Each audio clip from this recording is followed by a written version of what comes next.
In a world where everyone is quick to react, quick to defend, argue, explode, the real power belongs to the one who remains still, the one who doesn't take the bait, the one who watches the storm without becoming it. The Buddha once said, "You will not be punished for your anger, you will be punished by your anger." Let that sink in, because the moment you react, you give your power away.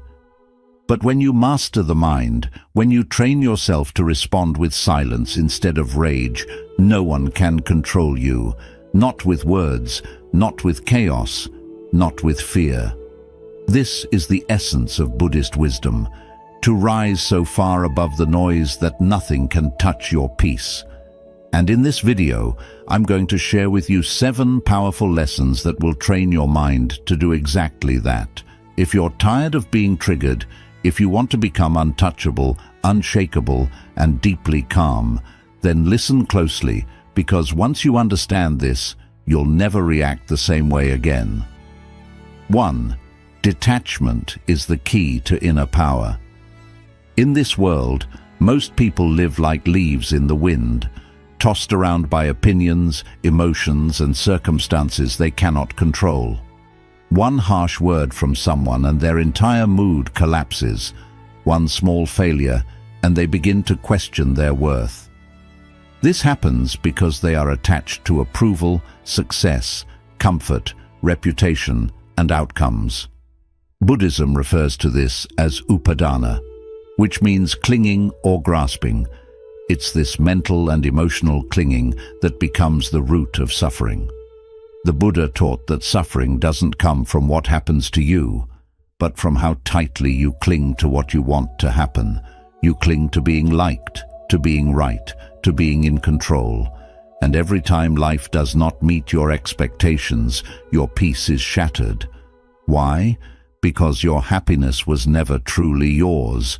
It was rented out to external things. But here's the shift.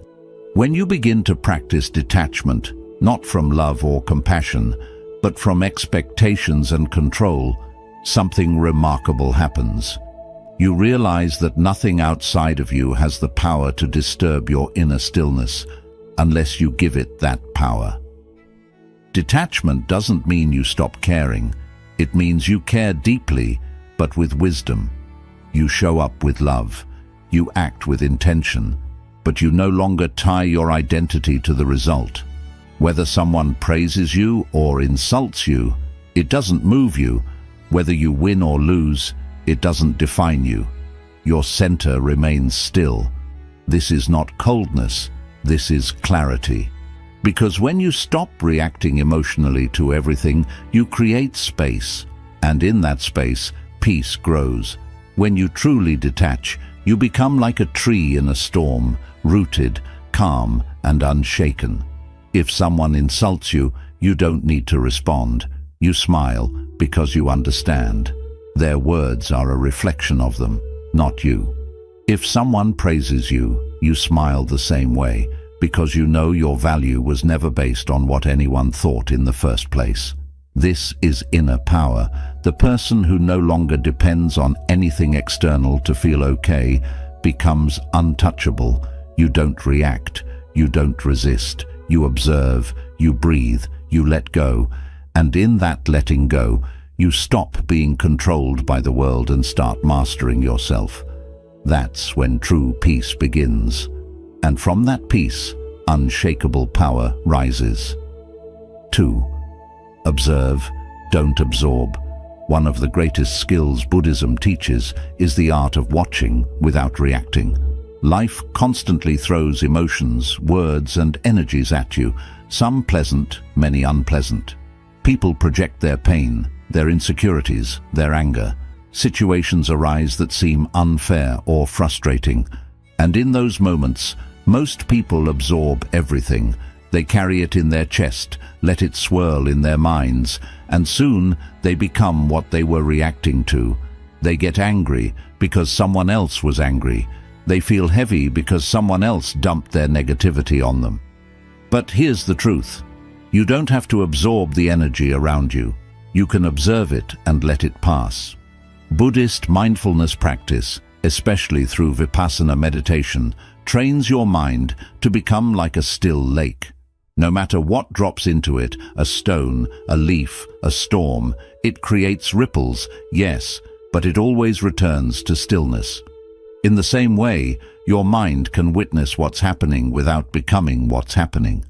When someone speaks with anger, observe the anger, but don't catch it.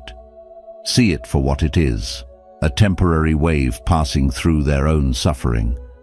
When someone criticizes you unfairly, notice how it affects your body and mind, but don't become that reaction.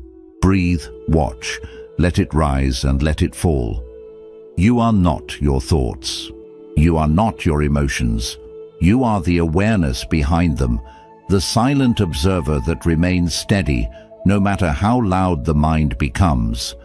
This awareness gives you freedom, because once you realize that every feeling, every thought, every judgment is just a passing cloud, you stop chasing them, you stop fearing them, you stop letting them control your behavior. Think of it like this. If someone hands you a burning coal, but you don't grab it, you don't get burned. But if you grab it and hold on to it, now you suffer. That's what absorbing others' negativity does to you. It turns you into a mirror for their pain. But when you observe instead of absorb, you create emotional distance. You stay grounded. You stay light. And no matter how chaotic the world becomes, you are no longer ruled by it. This is not weakness. This is mastery. Because the most powerful person is not the one who controls others. It's the one who has learned to control themselves. So next time the world throws something at you, pause. Don't react. Watch it. Breathe through it. Let it pass. You are not here to carry everyone's energy. You are here to stand in your own. 3. The power is always in the pause. In every difficult moment, before the explosion, before the regret, before the storm, there's a tiny space. A brief moment between what happens to you and how you respond. That moment is small. Most people miss it. But that moment is everything. The Buddha understood this deeply. He taught that we are not prisoners of what happens. We become prisoners of our automatic reactions. And those reactions are fast. Someone insults you, and the ego wants to snap back. Someone cuts you off in traffic, and anger surges like a fire. A challenge appears, and fear grips you instantly. But here's the truth. You are not that first emotion. You are not the knee-jerk reaction. You are the one who can pause and choose. That pause is power. That pause is freedom. In that brief moment, if you train yourself, you can take a breath, come back to your center, and ask, what is the wise response here? Not the emotional one, not the habitual one, but the conscious one. Most suffering begins because we react blindly. We say words we don't mean. We take actions we later regret. And all of it happens because we let emotions hijack the moment. But when you insert a pause, just a breath, a heartbeat of stillness, you break the pattern. You interrupt the storm before it floods your mind. You step out of your conditioned habits and into awareness. Buddhist practice trains this through meditation. You sit, you watch the breath. A thought comes, a sensation arises, but you don't act. You pause. This rewires your brain. It teaches you to feel without reacting, to notice without being controlled. The more you practice this, the stronger your pause becomes. You go from instantly reacting to instantly observing. You learn to speak not to hurt, but to heal. You learn to act not out of impulse, but from grounded clarity. And over time you realize the pause didn't just prevent damage. It created space for wisdom. You didn't just avoid reacting, you rose above the chaos. That's real strength. Not how fast you react, but how deeply you can pause. Because in that pause, you gain your power back. You reclaim your inner space, and from that stillness, you move with intention, not emotion. So next time something shakes you, remember, You don't have to react. You can pause. You can breathe. And in that breath, you become free. 4. Let the fire burn out on its own. When someone throws anger at you, the natural instinct is to throw it back. You feel the heat rising in your chest. Your thoughts race, and suddenly you're in a battle of emotions, trying to prove, defend, or destroy. But Buddhism offers a radical and liberating truth. You don't have to fuel the fire. You can let it burn out on its own. The Buddha taught that hatred is never ended by hatred. Not once in human history has more anger healed another's anger. Only non-hatred, only understanding and stillness can bring peace. When someone directs negativity towards you, they are handing you a torch. If you take it, the fire spreads, but if you refuse to pick it up, it dies. That's what inner mastery looks like. It's not about being passive or weak. It's about knowing that engaging in every argument, defending yourself against every insult, and reacting to every provocation drains your peace and strengthens your ego. The ego wants to fight, but the soul wants to stay free. Imagine this. Someone comes to you full of rage. They scream, they insult, but you remain calm. You don't argue. You don't defend. You simply let them speak. And when they're done, you choose silence. No reaction, no emotional response, just presence. At first it may confuse them. Then it disarms them, because they realize something they never expected. They can no longer control you. Your refusal to respond is not weakness, it's a higher form of power, because when you don't return anger with anger, you don't carry it in your heart.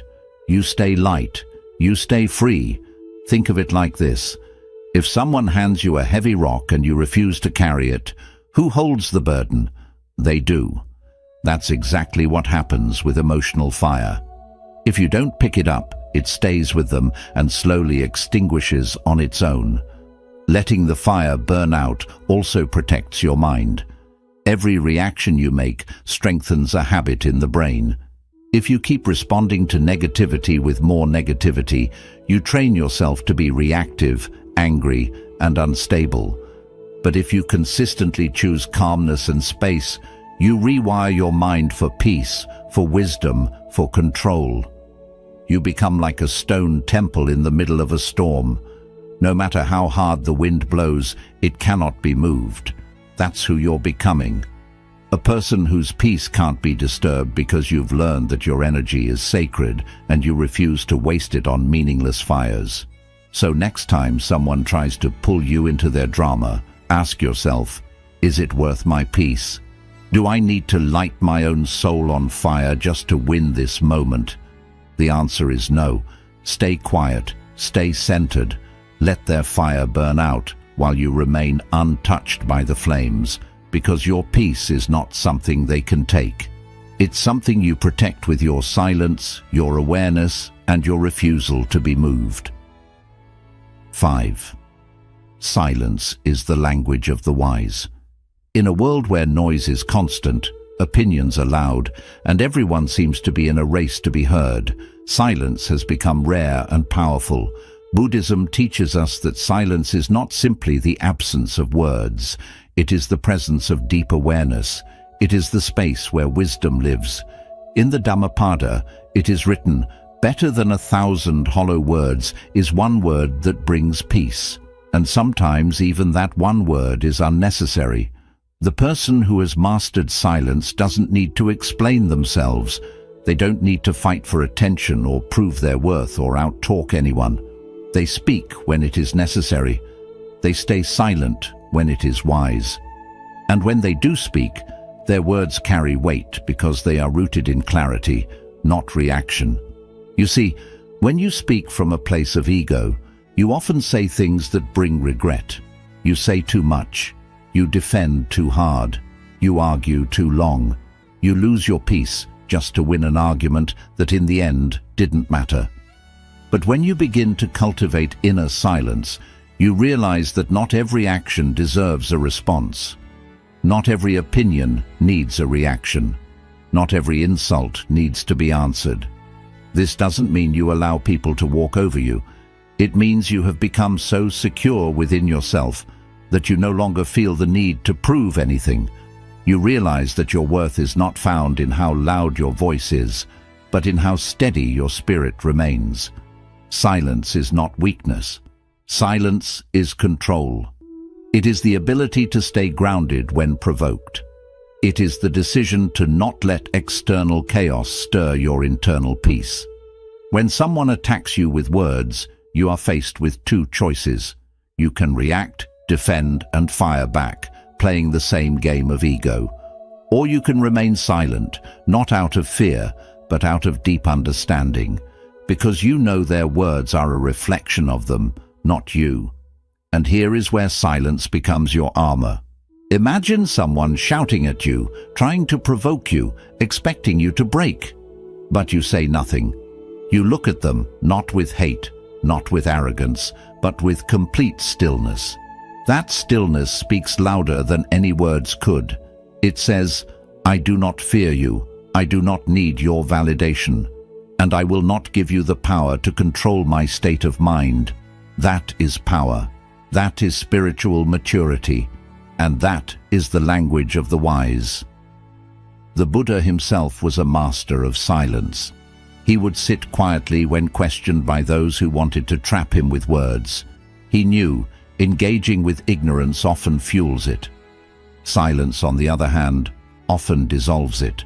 When you choose silence over reaction, you do three things. You protect your energy. Words are powerful. Engaging in constant debates and emotional reactions drains your mental energy.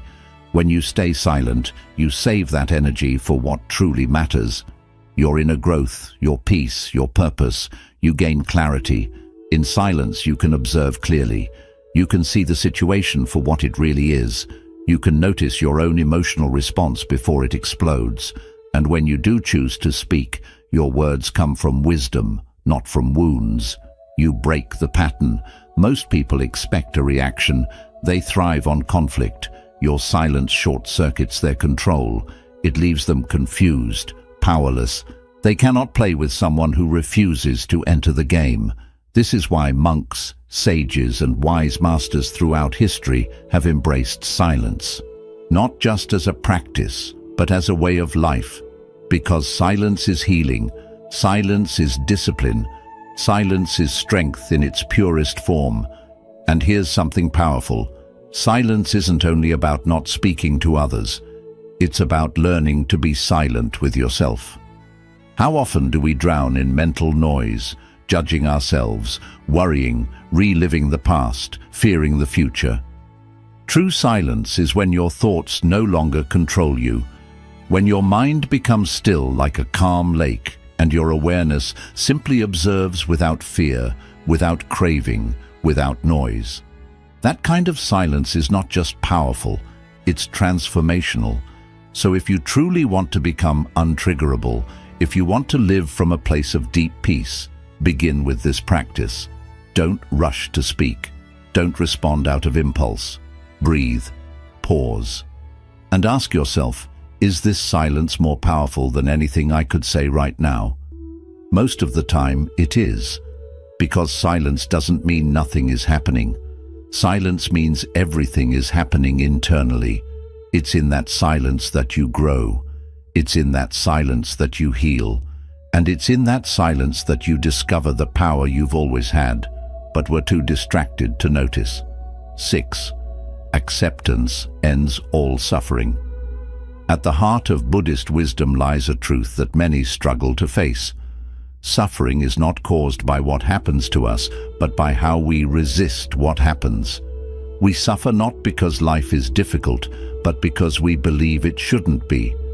We resist the pain, the loss, the discomfort, the unfairness, and in that resistance, we create a storm inside ourselves. The Buddha taught that all suffering arises from craving, from wanting reality to be something other than it is.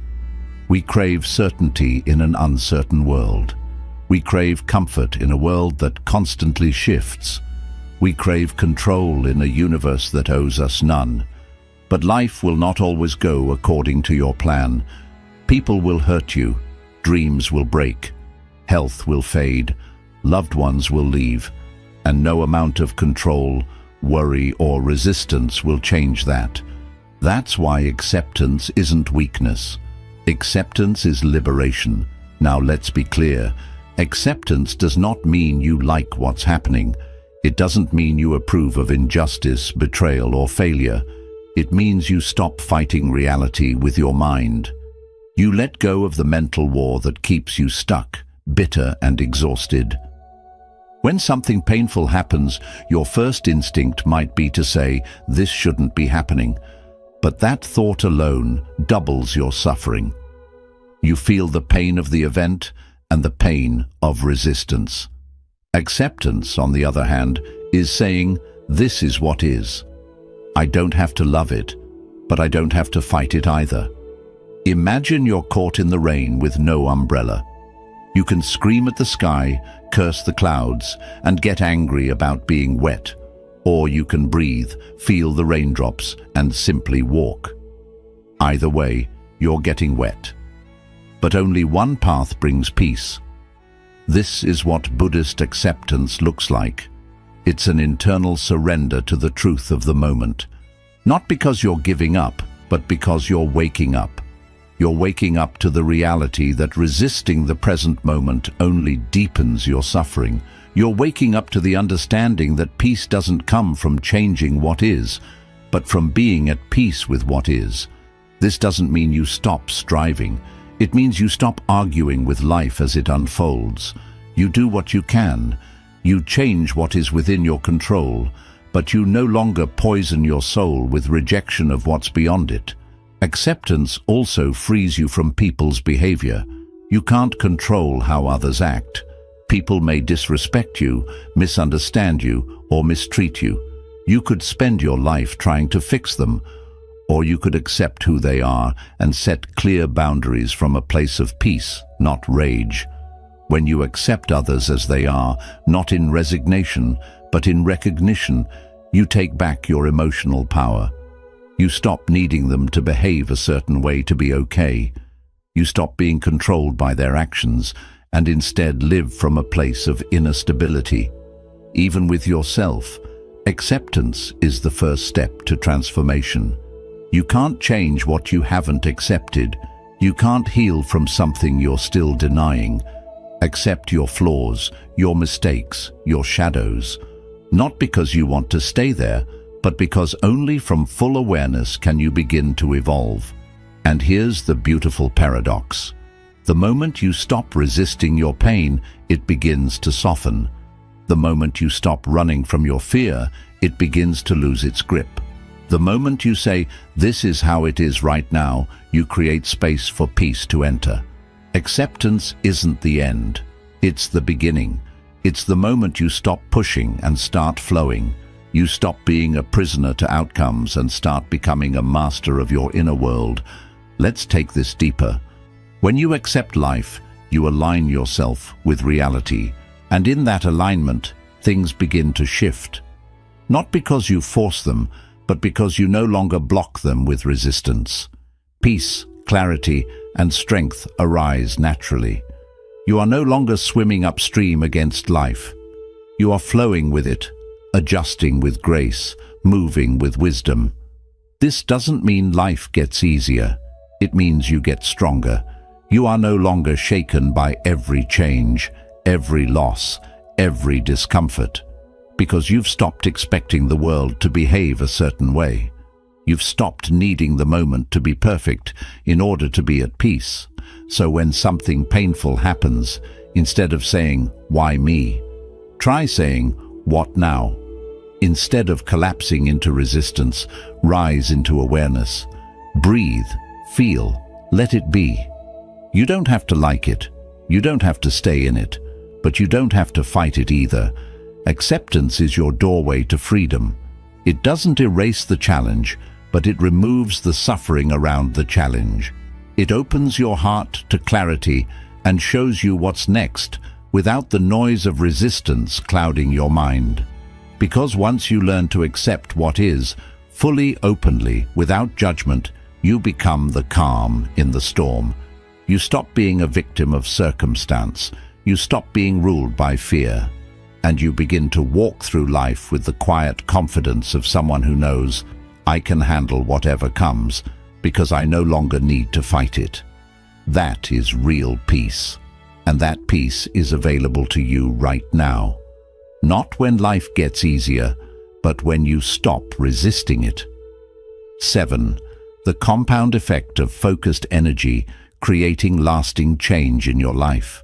In the teachings of the Buddha, there's a principle that often goes unnoticed, yet it quietly governs the transformation of every serious practitioner.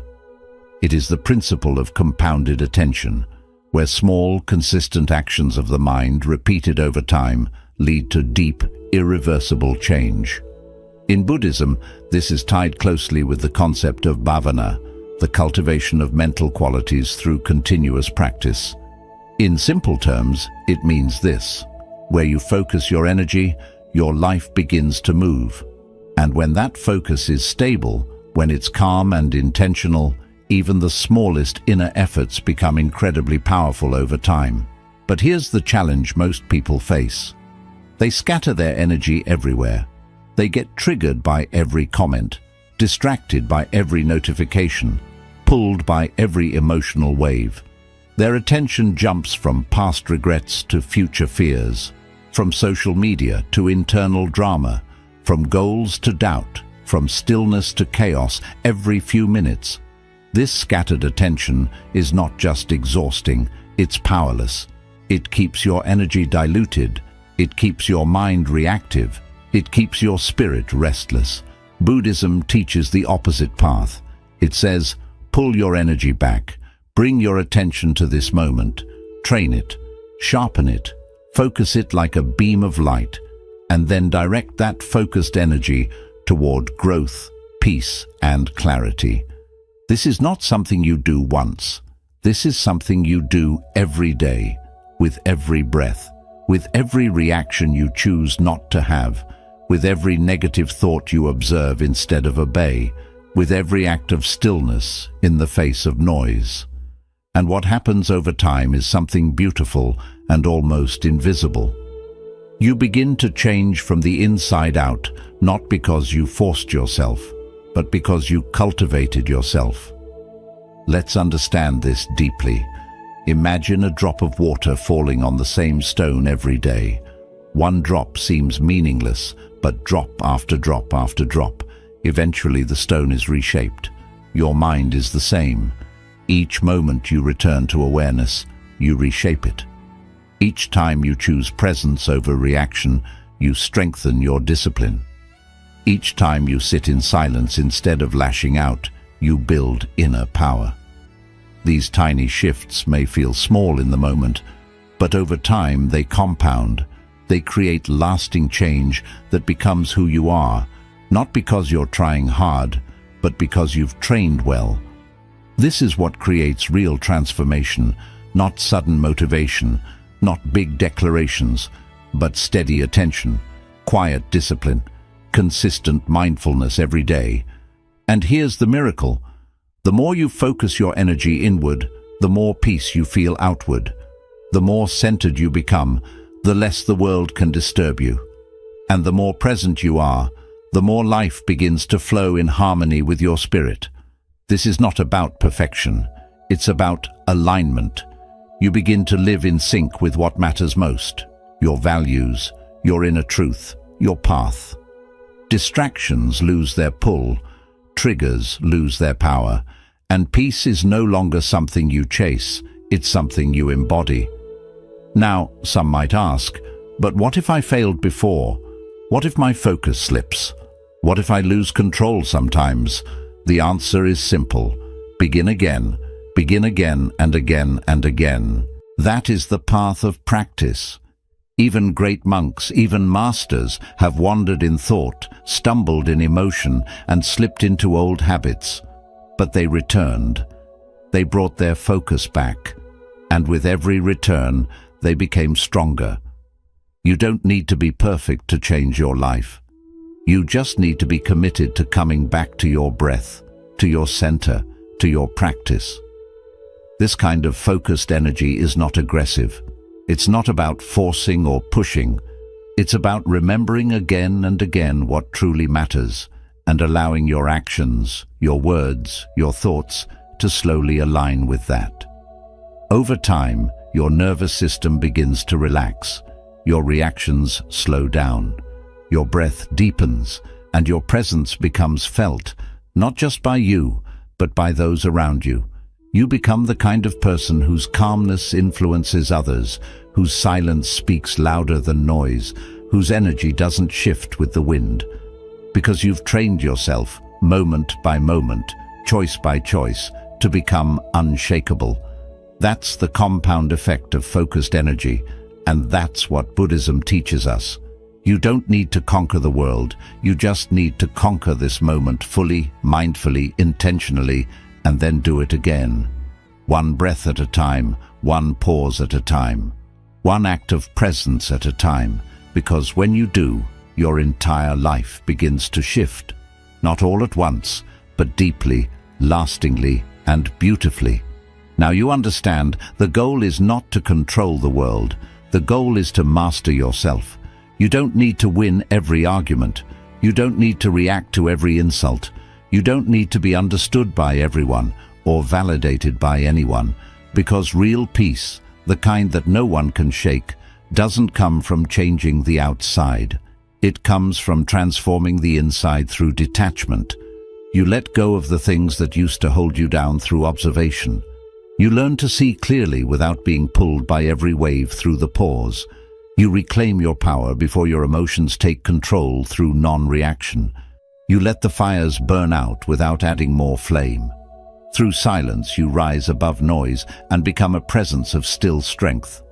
Through acceptance, you stop fighting reality and start flowing with it.